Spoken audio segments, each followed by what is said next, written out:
ఈ వార్త విన్న తరువాత అమెరికాలో ముఖ్యంగా లాక్హీడ్ మార్టిన్ సంస్థ మీకు వాళ్ళు రగిలిపోతున్నారు.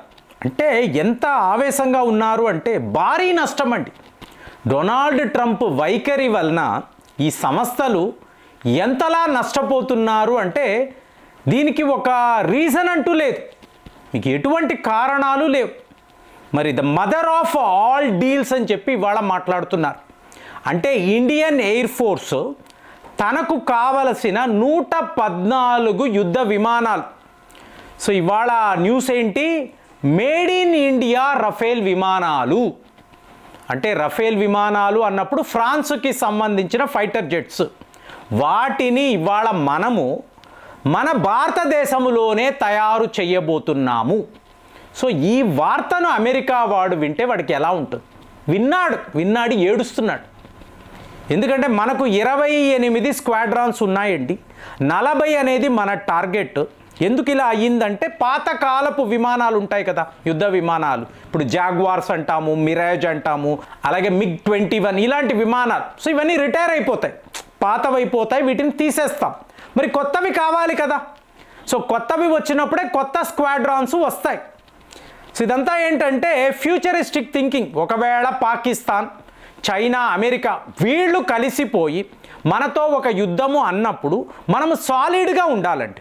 మన స్క్వాడ్రాన్స్ అన్ని వైపులా కూడా సిద్ధముగా ఉండాలి. కాబట్టి భవిష్యత్తు గురించి ఆలోచిస్తూ ఇంతంత పెద్ద పనులు. సో ఇందులో ఏమైంది, ట్రంప్ గారు, మోదీ గారు అమెరికా వెళ్ళినప్పుడు ఆయన స్వయంగా మీరు మా F-35 విమానాలు కొనుక్కోండి అని అడిగారు. తర్వాత లాక్హీడ్ మార్టిన్ సంస్థ వాళ్ళు ఢిల్లీ వచ్చారు, వాళ్ళ టీం వచ్చి F-35లో ఉండే ప్రత్యేకతలు, ప్రపంచంలో నంబర్ 1 స్టెల్త్ విమానం అండి, ఇది ఖచ్చితంగా భారత్లో ఉండాలి, ఇన్ని మాట్లాడారు. మనము కూడా ఆల్మోస్ట్ కన్సిడర్ చేసాం. ఎందుకంటే ఎప్పుడు రష్యా, ఫ్రాన్స్ అంటే అమెరికా కూడా మన మిత్ర దేశం కదా, సో మనకు ట్రస్టెడ్ పార్ట్నర్ కదా, వాడి వద్ద కూడా ఇలాంటి ఒక అద్భుతమైన విమానం ఉన్నప్పుడు కొనాలి అని అనుకున్నాం. కానీ చూడండి మెల్లమెల్లగా F-35 బండారం బయటపడడం, అంటే ఆ కిల్ స్విచ్ అని అంటారు చూసారా, మీకు లాక్హీడ్ మార్టిన్ వాళ్ళు తమ కంట్రోల్ రూమ్ నుంచి కూడా ఆ విమానాన్ని ఆపరేట్ చేయగలరు. వాళ్ళు కోడ్ ఇస్తేనే విమానము స్టార్ట్ అవుతుంది. సో ఇది తెలిసిన తరువాత మనం కొద్దిగా అలర్ట్ అయ్యాం, ఓహో ఇలాంటివన్నీ ఉంటాయా. తరువాత మొన్నే యూకే యొక్క F-35 కేరళలో ఇరుక్కుపోవడము, అలాస్కాలో మీకు పేలిపోయిన F-35. సో ఇదంతా చూసిన తరువాత మనం డౌట్ పడ్డాం, సరే ఇంతలా బతిమాలుతున్నాడు కదా, ఒక 15-20 విమానాలు కొంటే ఏంటి, ఇది కూడా మనం ఆలోచించాం. కానీ ఇవాళ ఏమైంది, మన బద్ధ శత్రువుగా అమెరికా మారింది. మన పైన 50% టారిఫ్ అని అన్నాడు. సో ఒళ్ళు మండి F-35 డీల్ క్యాన్సల్. సరేనండి, క్యాన్సల్ చేశారు. ఇప్పుడు మీ స్ట్రాటజీ ఏమిటి, ఎవరి వద్ద ఈ ఫైటర్ జెట్స్ కొంటారు అంటే ఇక్కడే మన తెలివితేటలు చూడండి. 114 విమానాలు, రఫేల్ విమానాలు మేడ్ ఇన్ ఇండియా అంటున్నాం. ఇక్కడ విషయం అంతా అదే. ఇప్పుడు ఇది ఎలా చెప్పాలంటే, మీరు 36 రఫేల్ విమానాలు 59,000 కోట్లు పెట్టి కొన్నారు. ఇవాళ ఈ డీల్ ఏంటో చెప్పమంటారా, ఈ 114 రఫేల్ విమానాలు 2 లక్షల కోట్లండి. సో ఇది వింటే అమెరికా వాడికే 2 లక్షల కోట్ల బిజినెస్ మనం పోగొట్టుకున్నామా. సో మనం పోగొట్టుకోవడం కాదు, స్పెయిన్ లాంటి దేశాలు మనల్ని చూసి వాళ్ళు F-35 కొనుక్కోవాలని అనుకున్నారు. ఇప్పుడు మీరు నాటో అన్నారు అనుకోండి, మీకేంటి నాటోలో ఉండే ఆయుధాలంతా కూడా అమెరికా వాడిదే, వాళ్ళ మిలిటరీ కాంప్లెక్స్ ఇదే, ఫుల్ వ్యాపారం ఇదే నాటో, నథింగ్. ఇప్పుడు వెళ్ళి రష్యాతో యుద్ధం చేయొచ్చు కదా, ఎందుకు చెయ్యరు? ఇదంతా అమెరికా వాడు చెయ్యనివ్వడు, ఒట్టి వ్యాపారం అండి. వాడి డబ్బు కోసము ఇన్ని నాటకాలు ఆడి ఇన్ని యుద్ధాలు చేయించి వాడు ఫైనల్గా వాడి పొట్ట నింపుకుంటాడు. సో ఇదంతా మనము చిక్కము కదా, చిక్కము దొరకం. అలాంటిది ఇప్పుడు ఏమైంది, 2 లక్షల కోట్ల రూపాయలు విలువ చేసే ఒక కాంట్రాక్ట్ మీకు అలా వెళ్ళిపోయింది, మన నుంచి మాయమైపోయింది అంటే లాక్హీడ్ మార్టిన్ వాళ్ళు తుపాకులు పట్టుకొని వైట్ హౌస్కి వెళ్ళాలా అన్నట్టు ఆలోచిస్తారు, కానీ మార్గం లేదు.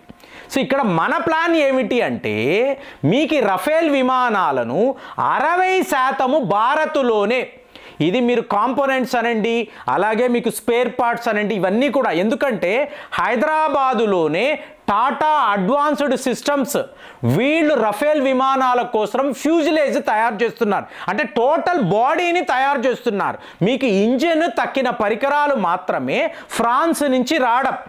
అలాగే దసాల్ట్ రిలయన్స్ ఏరోస్పేస్ లిమిటెడ్ అని చెప్పి కొన్ని జాయింట్ వెంచర్స్, ఇలా భారత్లో ఈ దసాల్ట్కి సంబంధించిన ఎన్నో సంస్థలు ఉన్నాయి.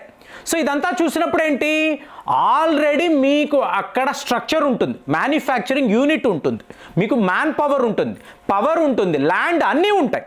ఇప్పుడు రఫేల్ని ఎందుకు మనం ప్రిఫర్ చేస్తాము, అక్కడ మీకు షెల్టర్స్ అయినా హ్యాంగర్స్ అయినా కావలసిన ఫెసిలిటీస్ అయినా అన్నీ రెడీగా ఉంటుంది.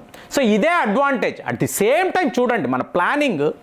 ఇప్పుడు ఇందులో అమర్చిన ఒక మేటయోర్ అనండి, ఎయిర్ టు ఎయిర్ మేటయోర్ మిజైల్, అలాగే స్కాల్ప్, హ్యామర్ లాంటి ఆయుధాలు, మీకు beyond visual range missiles Rafale విమానాల్లో వాళ్ళు ఫిట్ చేశారు. కానీ కాస్ట్ చాలా చాలా ఎక్కువ. అదే ఇప్పుడు మీరేం మాట్లాడుతున్నారు, రుద్రం అనబడే యాంటీ రేడియేషన్ సిస్టమ్, మళ్ళీ మీ వద్ద ఉండే Astra mark 1, mark 2, mark 3 beyond visual range missiles, వీటినంతా కూడా మీరు తయారు చేసే రఫేల్స్లో మీరు డిప్లాయ్ చేశారు, ఫిట్ చేశారు అనుకోండి. మీదే కదా, భారత్లో తయారవుతున్న మిసైల్ సిస్టమ్సే కదా. అవసరమైతే బ్రహ్మోస్ని కూడా మీరు రఫేల్ విమానాల్లో ఫిట్ చేస్తారండి. మీరు ఇక్కడే కదా తయారు చేస్తున్నారు. సో ఇప్పుడు ఈ ఖర్చంతా కూడా మనకు మిగిలిపోతుంది. అంటే మనము 36 విమానాలు 59,000 కోట్లు పెట్టుకుంటే ఇవాళ మీరు చూసుకోండి 114 విమానాలు మనము లిటరల్గా చాలా చాలా చవక ధరకే ఇక్కడే తయారు చేయగలము. మనము మెయింటెనెన్స్ అన్నా రిపేర్లన్నా ఇక్కడే చేసుకోగలము. ఈ స్ట్రాటజీతోనే మనం ఇవాళ ముందుకు వెళుతున్నాం. సో ఇప్పుడు మరి రష్యా పరిస్థితి ఏంటండి, F-35 పక్కకు వెళ్ళిపోయింది. మరి సుఖాయ్ 57 మనము కొంటాము అన్నాము కదా, కొనడం ఏమీ లేదండి. పుతిన్ గారు ఈ సంవత్సరం భారత్కు వస్తారు. వచ్చినప్పుడు వీళ్ళు ఒక కాంట్రాక్ట్ మీద సంతకం పెడతారు. ఎక్కడ ఫెసిలిటీస్ బాగుంటాయో అక్కడ సుఖాయ్ విమానాలను వీళ్ళు ఇక్కడే మ్యానుఫ్యాక్చరింగ్ చేస్తారు. దీనికి కావలసిన ఇన్వెస్ట్మెంట్ కూడా రష్యా వాళ్ళే పెడతారు. ఎందుకంటే భారత్ వద్ద రష్యా డబ్బు అనేది చాలా చాలా ఎక్కువ. ఈ రష్యన్ ఆయిల్స్ కొంటున్నప్పుడు మనం రూపీ పేమెంట్ చేస్తే అక్కడ వాళ్ళ వద్ద మీకు ఇది పైలప్ అయిపోతుంది, ఈ కరెన్సీ పైలప్ అయిపోతుంది. ఇప్పుడు దీన్ని ఏదో ఒక రకంగా వాడాలి అన్నప్పుడు ఇలాగ సుఖాయ్ 57 మ్యానుఫ్యాక్చరింగ్ యూనిట్ భారత్లోనే పెడదాము అని చెప్పి రష్యా వాళ్ళు, అంటే చూడండి మన వద్ద 4.5 జనరేషన్ వరల్డ్లో గ్రేటెస్ట్ ఫైటర్ జెట్ రఫేల్ ఉండడం, 114 యుద్ధ విమానాలు ఉన్నప్పుడు మీకు సుఖాయ్ 57 5th జనరేషన్ విమానాలు మళ్ళీ భారత్లోనే తయారవుతున్నప్పుడు మనకి తిరుగు ఉంటుందా? సో మీకు ఇండియన్ ఎయిర్ ఫోర్స్ అధికారులకు ఎక్కడ లేని ఆనందం. సో ఇలాంటి వ్యవస్థ మీకు ప్రపంచంలో ఎక్కడా కనిపించదు. ఇప్పుడు INS విక్రాంత్ అన్నాము అనుకోండి, రష్యా వాళ్ళ యుద్ధ విమానాలు, అమెరికా వాళ్ళ హెలికాప్టర్లు, ఇజ్రాయెల్ వాళ్ళ బారక్ 18, మీకు అలాగే ఫ్రాన్స్ వాళ్ళ మీకు విమానాలు ఇవన్నీ ఉన్నాయి కదా. వరల్డ్లో టాప్ మోస్ట్ మీకు సిస్టమ్స్ అన్నీ మన వద్దే ఉన్నాయి, వెపన్స్ ఉన్నాయి. కానీ ఇప్పుడు అమెరికా లేకుండా అమెరికాను కట్ చేసేసి రష్యా ఫ్రాన్స్తోనే మనము ఇంత పెద్ద డిఫెన్స్ డీలింగ్స్ పెట్టుకోవడము అమెరికా వాడు తట్టుకోలేకపోతున్నాడు. కానీ ఇంత నష్టము వాడి స్వయంకృత అపరాధం, వాడికి వాడుగానే ఎంచుకున్న ఒక నిర్ణయము, దాని యొక్క రిజల్ట్స్ తీవ్ర నష్టములో లాక్హీడ్ మార్టిన్ ఇవాళ ఉంది. ఇదే వాస్తవం. మరి 114 రఫేల్ విమానాలు మేడ్ ఇన్ ఇండియా అన్నప్పుడు ఎంత గర్వంగా ఉంటుంది, ఎంత గొప్పగా ఉంటుంది. మన దేశంలో ఇలాంటి మీకు అద్భుతమైన విమానాలా? ఆశ్చర్యంగా ఉంది. కానీ ఇది వాస్తవము. త్వరలోగే మనం రియాలిటీగా చూడబోతున్నాము. మరి ఇలాంటి వార్తలు విన్నప్పుడు మీకేమనిపిస్తుంది? కామెంట్స్లో రాయండి. మళ్ళీ వచ్చే వీడియోలో కలుద్దాం. జై హింద్.